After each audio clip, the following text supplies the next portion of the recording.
todos y todos, bienvenidos a un episodio más de Educando con la Mirada. El día de hoy el tema que abordaremos será sobre teorías del desarrollo y aprendizaje en la primera infancia.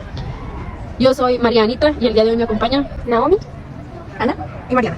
Las cuatro somos estudiantes de primer semestre en licenciatura en educación preescolar aquí en la Escuela Normal de Aguascalientes.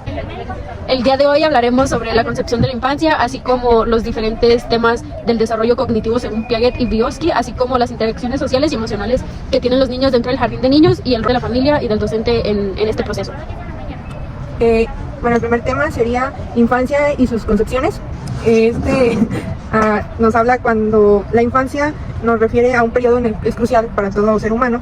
El niño desarrolla sus habilidades físicas, cognitivas, emocionales y sociales. Por ejemplo, en una actividad de pintura se observa cómo los niños tienen la motricidad con los pinceles, cómo manipulan un lápiz, cómo manipulan las pinturas. En mi experiencia con esto que nos habla, tuve una actividad en el preescolar donde yo practiqué, en el cual la maestra ponía a los niños a trabajar por medio de un molde, a los niños con plastilina, y tenían que seguir el molde del dibujito, siguiendo la línea y hacer bolitas o circulitos con la plastilina para implementarlo en la figura. Igual hicieron su nombre con acuarelas, tenían que dibujar con la acuarela la forma de la letra de su inicial. Bueno, eso es el primer año, ¿verdad? Ajá, el primer año. En segundo año la maestra ya las actividades eran como un poquito más de motricidad, un poco más fina. Por ejemplo, para su tarjeta de Navidad usaron, ¿cómo se llaman los que usan para las pulseras? ¿Shakiras? Sí. Como Shakiras de las gruesas, y ya como que ella les iba diciendo así como que vayan haciendo una línea, que sea como las luces de Navidad, y así pues, o sea, como que tenían que ser más precisos en lo que hacían. yo tenía tercer año y la maestra les puso a hacer como una... ¿Cómo se llaman las cositas que van en la puerta? Los circulitos. Las de, no son, ¿sabe qué de Adviento? No, las coronas. Ajá, unas coronas y los niños tenían que recortar.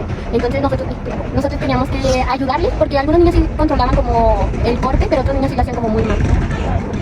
Las niñas de tercer año, fueron haciendo una pintura con unas pinzas y unos pedacitos de algodón, y además iban haciendo las esferitas con una.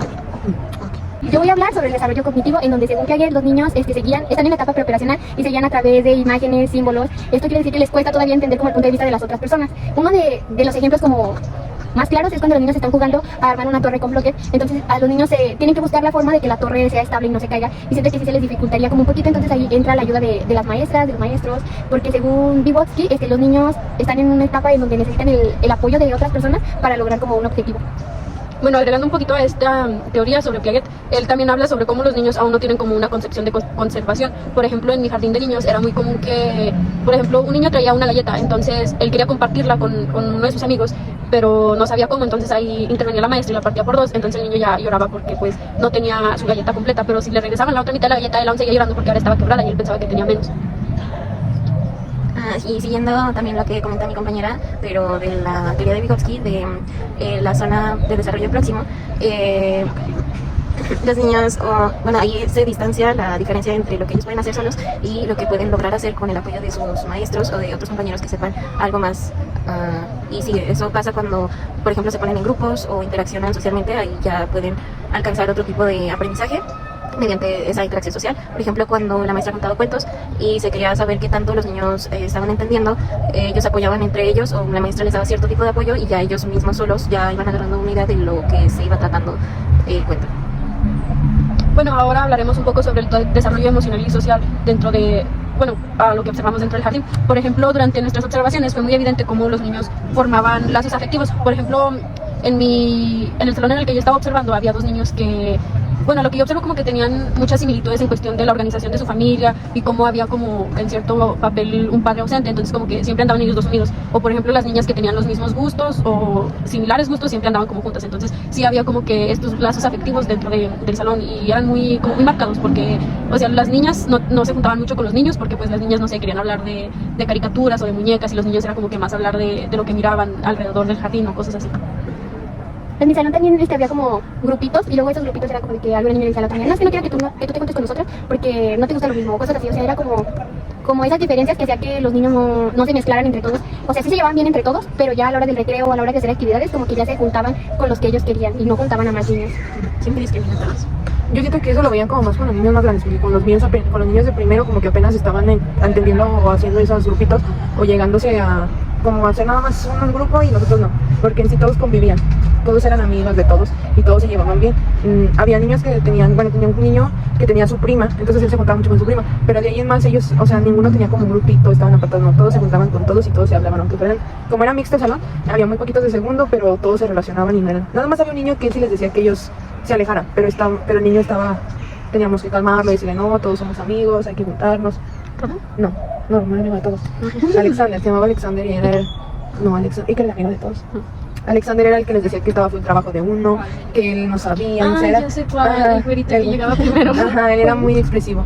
Y que les decía cara de fuchi a todos. Sí. Hasta los andaba corriendo para golpearlos, entonces él andaba atrás de él cuidando, pero él no quería ser amigos. O sea, él ya era un año más grande que los de primero. Entonces él no entendía que tenía que apoyarlos. Y teníamos que estar atrás de él para que pudiera apoyarlos y viera que él también era una red para alguien más. Siento que todo esto de las como redes de apoyo que ellos mismos se crean los ayuda mucho en su autoestima y en su confianza. De una socialización. Bueno, yo les hablaré sobre la organización familiar y social. Este es otro punto importante, ya que es la influencia que tiene la familia y la sociedad en el desarrollo del niño, porque nos muestra que pues hay familias que juegan un rol importante al momento de que sus hijos asisten al preescolar o a las instituciones, y hay otros padres que en sí no juegan un rol, solamente cumplen con llevarlos y no participar.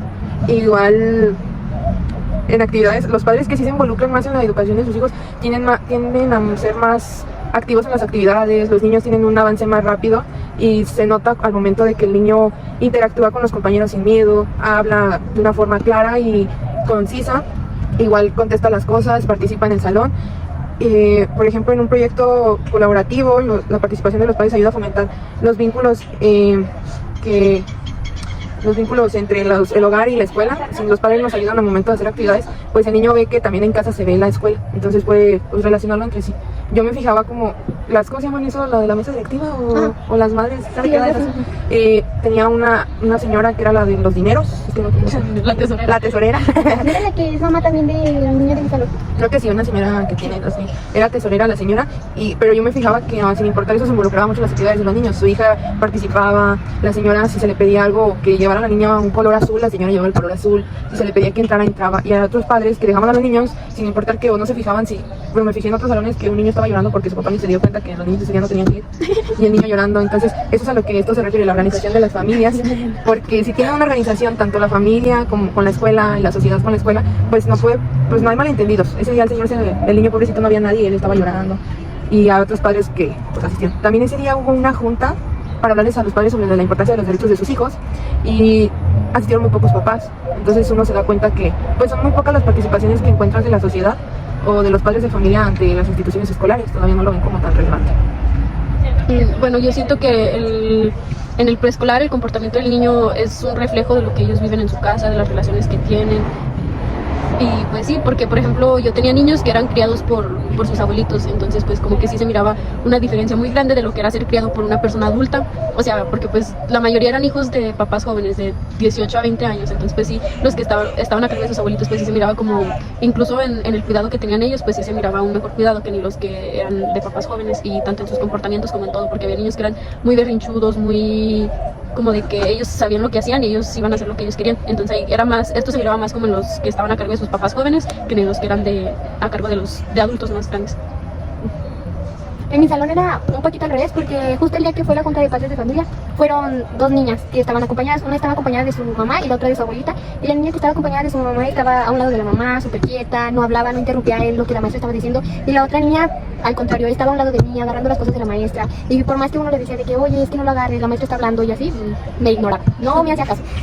Entonces sí siento que pues los abuelitos ya no están en edad como para cuidar a los niños, y los papás se tienen que hacer un poquito más responsables del cargo de sus hijos. También depende del abuelito, ¿no? Porque por ejemplo en los que son papás jóvenes pues el abuelito no es tan grande, Bueno. Entonces sí tiene más como más control sobre el niño. Sí. Bueno, de la abuelita de la niña sí ya se veía grande separación. No le decía nada.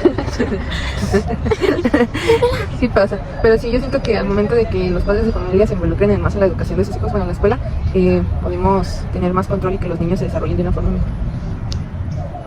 Y también la cuestión como de que, bueno, ya es como cambiando un poquito más el tema, sobre los trabajos que aplicamos las maestras, cómo saber que el trabajo que le estamos aplicando a los niños les va a servir de algo. Porque, por ejemplo, con mi maestra una vez les llevó tarjetitas para poner sus nombres, y yo sí me saqué de onda y dije como que Pues, ¿para qué les va a servir? Y ya la maestra me explicó que era como para darles a entender a los niños que todos teníamos un nombre y que pues es muy necesario para nuestra vida, por ejemplo la INE y así, y también les enseñó a que con nuestros nombres, o sea, podemos de que este lente le pongo mi nombre y ya sé que es mío, y así cuando se me pierda, yo sé que en mi lente tengo mi nombre y lo puedo encontrar. Entonces yo sí como que al principio no le agarré la onda a la maestra sobre su actividad de las tarjetitas, y hasta que me explicó como para qué las quería, ya como que le encontré un fin.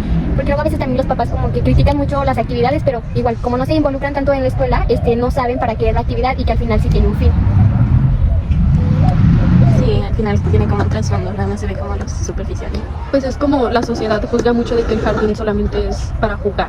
Entonces, pues sí, o sea, uno como docente en formación como que ya vemos más el trasfondo de esas actividades, pero pues la familia en sí pues no sabe ni para qué son. O sea, es nomás así que hay que el niño vaya al kinder y ya.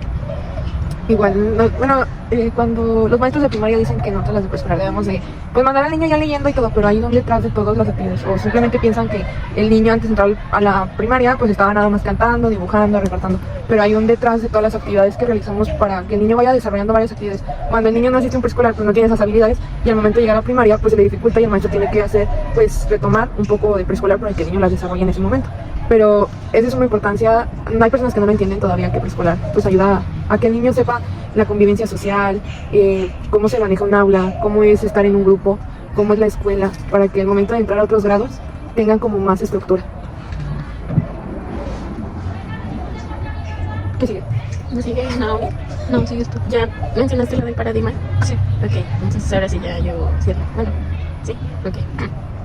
Pasándonos al tema del rol de maestro, finalmente se puede observar cómo realmente hay objetivos, y el rol del maestro, del docente, es bastante importante a la hora de guiarlos o estar ahí para ellos. Por ejemplo, en actividades como las canciones en las mañanas o los colores en inglés, y los animales también. En inglés la maestra les iba enseñando y partiendo, bueno, sí, y enseñándoles varios temas, y ya ahí se ve la importancia de eso. Bueno, yo creo que el rol del maestro es muy importante, y sobre todo en los niños, porque tan solo en la forma en que ellos nos perciben dentro del preescolar es una forma muy diferente a cómo nos percibiría un niño o sea, un niño que les ve pasando en la calle pues es como de, ¿sabe quién será? Y ya pues llegas al preescolar y es como de, ay, maestra y maestra, aunque ellos en realidad no saben que solamente somos docentes en formación. Que somos estudiantes igual que ellos, y ellos piensan que pues somos alguien más, que sabemos todo, pero en sí estamos aprendiendo pues todo para poder impartirles algo a ellos, que siempre vamos a ser estudiantes igual que ellos, sin importar si ya tenemos un título, si ya nos graduamos, ya tenemos años trabajando con niños en escuelas, siempre vamos a ser estudiantes, de que pues, tenemos que investigar, buscar formas nuevas, porque cada generación va cambiando, y pues que el rol de la maestra va cambiando según las generaciones. Irnos adaptando a cada generación, cada grupo y cada niño.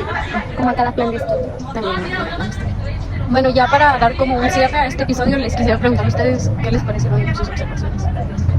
A mí me parecieron como difíciles porque al principio no sabía qué observar. O sea, no sabía qué tenía que ir a hacer al kinder. Pero ya conforme, pasó nuestra primera observación y regresamos a clases, y ya como que los maestros nos fueron guiando como que era lo que teníamos que observar. Ya en la segunda observación ya es como cuando me di cuenta de muchas cosas, como los grupitos que se dividían entre los niños, lo de las maestras, como que cada actividad tenía algo de fondo que lo iba a ayudar.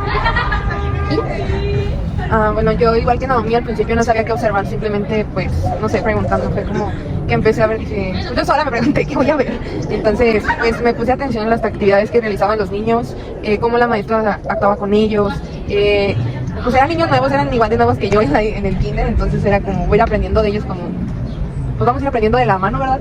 Y vamos a ir revisando a nuestra maestra mutuamente, los niños y yo, y pues yo aprendí cosas de los niños y de la docente. Igual en la segunda observación pues fue muy diferente, porque ya tenías como más noción de lo que ibas a hacer, cómo era trabajar con niños, porque la primera vez era más cansado porque no sabías cómo tratar a los niños, no sabías si podías decir algunas cosas o no, cómo podías actuar, si te ibas a involucrar bastante, si no te ibas a involucrar, si la docente no te iba a aceptar, si te iba a aceptar, entonces era como, no sabías a lo que ibas, pero la segunda vez ya sabías a lo que ibas, cómo eran los niños, ya conocías a los niños, entonces fue diferente, no sé, como que la segunda vez ya teníamos más noción. Sí, también yo al principio fue como esa misma incertidumbre que experimentaron mis compañeras, como perdida, ¿qué se hace? De pronto sí ayuda a que tener un docente que ya tiene experiencia, ya trabajó con practicantes, saben que hay una etapa de observación, que tiene un sentido y que te apoye y esté presente, siento que te ayuda a quitar ese nerviosismo que de pronto da al principio, pero ya también con las guías, a la segunda semana también me fui sintiendo más como guiada. Pues yo en lo particular no me gustaron tanto porque pues ustedes dicen como de que en la primera semana pues no conocía y en la segunda ya conocían mucho y pues yo por el cambio de grupo que tuve pues en la segunda semana como que tuve que volver a empezar, entonces pues no tuve como que tanta esa experiencia plena de regresar al mismo salón y observar de nuevo a los mismos niños, ya conociendo como un poquito más de ellos, entonces pues prácticamente tuve pues no sé, no me gustó mucho la experiencia. Y bueno, ya, ¿qué recomendación le darían a alguien que iría a observar por primera vez? Que se tranquilice. Que les tenga paciencia.